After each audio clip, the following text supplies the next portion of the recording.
Hello, I'm Brian Fox. Welcome to I Hate Rock Music, and this video is going to be about a band called BODAST.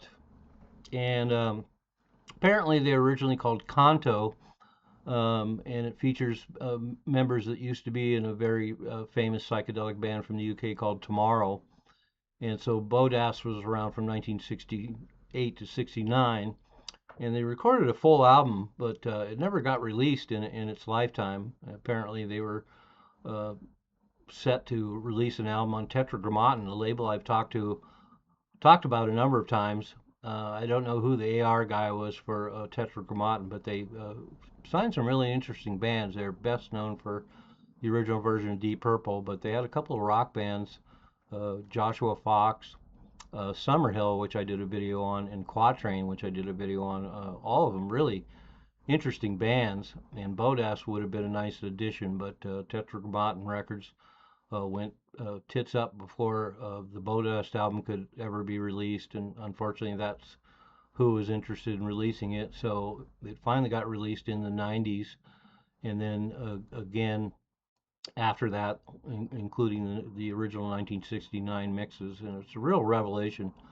And I think it's definitely worth having. It's a great album. I'm amazed it never got released in its lifetime. So the band lineup was Steve Howe on guitar. Of course, we know he went on to Yes.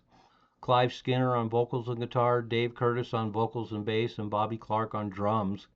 Classic two guitar bass drums lineup, and then a couple of members doing vocal duty. So the vocals are pretty good, and so they don't take away from the record.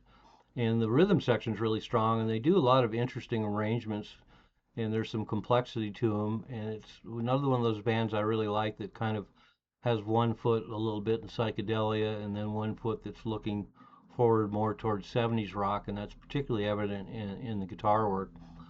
They did very few live gigs, as it turns out, although they did open a show for the Who.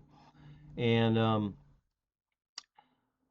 Steve Howe was quite in demand. He apparently turned down joining the Nice after Davey O'List left and joined Roxy Music. And then he also turned down Jethro Tull, which would have been definitely a very interesting combination. But the thing with the Steve Howe guitar work is all over this record, and that's one of the things that makes it so fabulous. The songs are good. The band is a good band.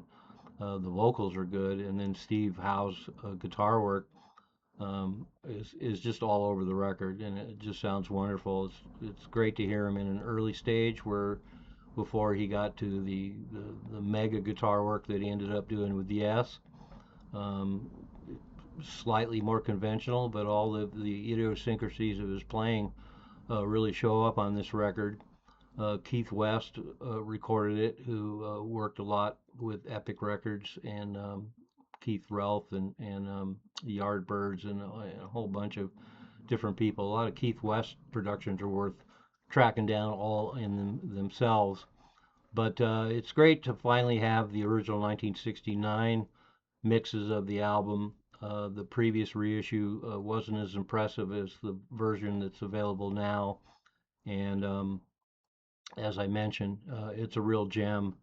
And for those of you who are Yes fans, it's definitely worth hearing, particularly because Steve Howe, there's a lot of little snippets and themes all throughout the BODAST record that are lines he ended up using in future Yes material. So anybody that listens to this album that's a Yes fan is going to hear a lot of familiar motifs.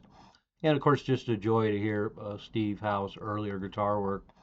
But great stuff, a great lost record if ever there was one. And as I mentioned, it kind of has elements of psychedelia to it, but it's definitely looking forward to what was to come in 69 and 70 and after that. And Dave Curtis and Clive Skinner, the vocalist, guitar player, and vocalist, bass player, ended up forming a kind of a folk duo after this, and it was really wild to find out that those two guys were the ones that were in BODAST, and of course had that connection to Tomorrow as well. I picked up an album in cutouts called Muldoon back in about 72, 73, and I'll be doing a separate video on that because I really love that record. I had no idea there was a connection to this band at all, or Tomorrow, and I just love it as a great slice of English folk music. And it's not like English folk music; it's just folk music, and they happen to be from the UK. But it's one of my favorite folk albums of all time. The singing on it's beautiful. It's a very emotional record. It's very stark.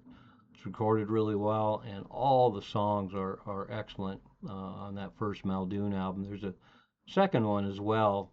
Uh, by then they were known as Curtis Muldoon, and oddly enough, they came out in Warner Brothers in the U.S., but somehow the Curtis Muldoon record, particularly the second one, came out on Purple Records in the UK, which is really interesting. Most of the bands on Purple Records, the handful that are on Purple Records, like Hard Stuff, are all really hard bands.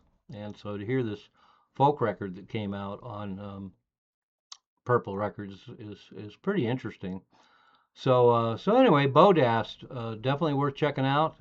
As I mentioned, it's got a tinge of psychedelia. It's got some progressive elements, but it's definitely a great lost guitar band that bridges the gap between the music of the 60s and the music of the 70s, and I think is a totally top notch, highly recommended. So, needless to say, links posted below. Check it out if you haven't heard them and you like the kind of music that I just described.